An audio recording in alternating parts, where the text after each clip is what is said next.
बहुत बड़ी खबर आ रही है और बड़ी अपडेट यह है कि नीतीश कुमार से शरद पवार ने फोन पर बात की है और नीतीश कुमार को उप प्रधानमंत्री पद का ऑफर दिया गया है और मनचाहा मंत्रालय का ऑफर दिया गया है। एक शर्त पर, शर्त यह कि एनडीए को छोड़कर नीतीश कुमार इंडिया में आ जाएं और ये जो आंकड़ा अभी दिख रहा है इसको बहुमत के पार करवा दें, इंडिया की सरकार बनवा दें, उप प्रधानमंत्री बन जाए। और नीतीश कुमार यकीन मानिए ये करने में उनको महारत हासिल है। महारत, उनको पलटू राम कहा जाता है सियासत का।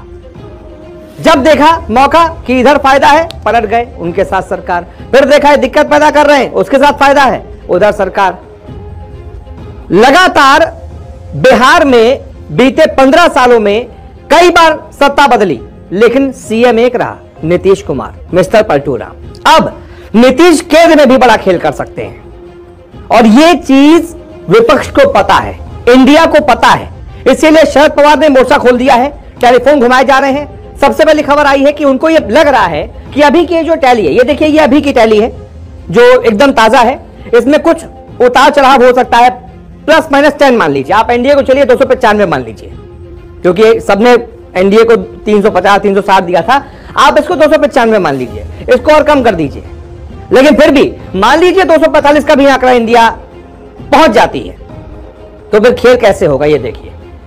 खेल यहां पे होगा, ये जेडीयू 15 पर आगे चल रही है और अच्छी खासी लीड है। ये मानकर चलिए कि 15 सीटें जेडीयू को मिल जाएंगी, 16-17 भी हो सकती है, मैं ये बता रहा हूं आपको।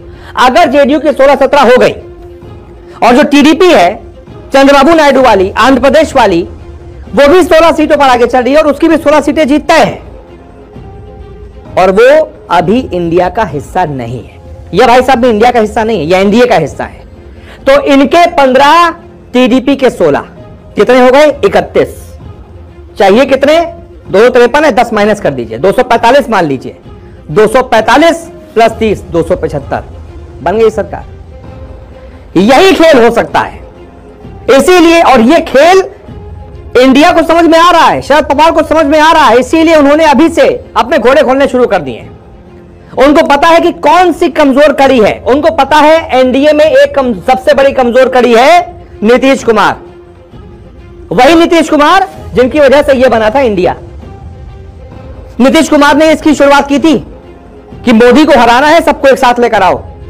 उसके बाद मौका पाते ही मोदी के साथ चले गए। लेकिन हां, अब जब उनको दिख रहा है मामला यहां कमजोर है, सरकार पलट सकती है, जाहिर सी बात है यहां तो उनको इतना बड़ा पद नहीं मिलेगा, वो प्रधानमंत्री नहीं बनाए जाएंगे। मोदी प्रधानमंत्री बनेंगे और अभी तक बीती 2 सरकारों में देख लिया भाई प्रधानमंत्री कोई प्रधानमंत्री नहीं, लेकिन यहां पे वो प्रधानमंत्री बन सकते हैं। इसलिए शरद पवार ने उनको फोन किया और जो खबर सामने आ रही है, नीतीश ने मना नहीं किया है गुरु, ये नहीं कहा है कि सुनो हम एनडीए के साथ थे, एनडीए के साथ ही रहेंगे। ऑफर खुला है अभी, नीतीश को भी पता है इतना अच्छा मौका है, अभी प्रधानमंत्री बनूंगा तो होगा क्या। देखिए नीतीश कुमार बहुत बड़े मौका परस्त हैं, सियासत परस्त हैं। अभी वो प्रधानमंत्री बन जाएंगे, सरकार बना लेंगे, 1-2 मंत्री अपने हिसाब से मंत्रालय बड़े ले लेंगे, फिर वो करेंगे क्या? वो प्रधानमंत्री भी बन सकते हैं ब्लैकमेल करके, उनकी आदत है। 1 साल सरकार चल गई फिर कहेंगे सुनो हम उधर जा रहे हैं, हमको प्रधानमंत्री बनाओ, ये भी कर सकते हैं, वो कोई बड़ी बात नहीं है। ये समझते हुए कि यार उधर खेला हो सकता है, अगर मैं एनडीए के साथ चला गया वहां सरकार बन सकती है, पलट सकती है केंद्र की, तो ये भी कर सकते हैं। तो पहले उप प्रधानमंत्री फिर प्रधानमंत्री, इस तरीके से नीतीश कुमार खेल कर सकते हैं। उधर टीडीपी वाले को भी फोन मिला दिया गया, चंद्रबाबू नायडू को, उनसे भी कह दिया, उनको तो यह तक ऑफर दे दिया गया है कि आंध्र प्रदेश को विशेष राज्य का दर्जा दे देंगे।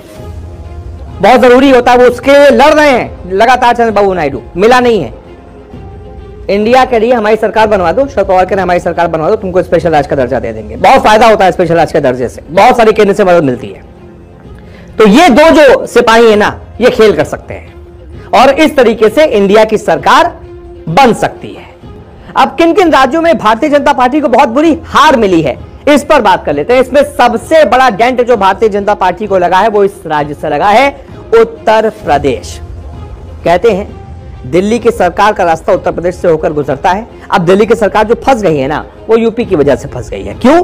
क्योंकि 80 में से पिछली बार एनडीए को 64 सीटें मिली थी, 64, और अब देखिए 34 पर एनडीए आगे चल रही है। 30 सीटों का सीधा सीधा नुकसान।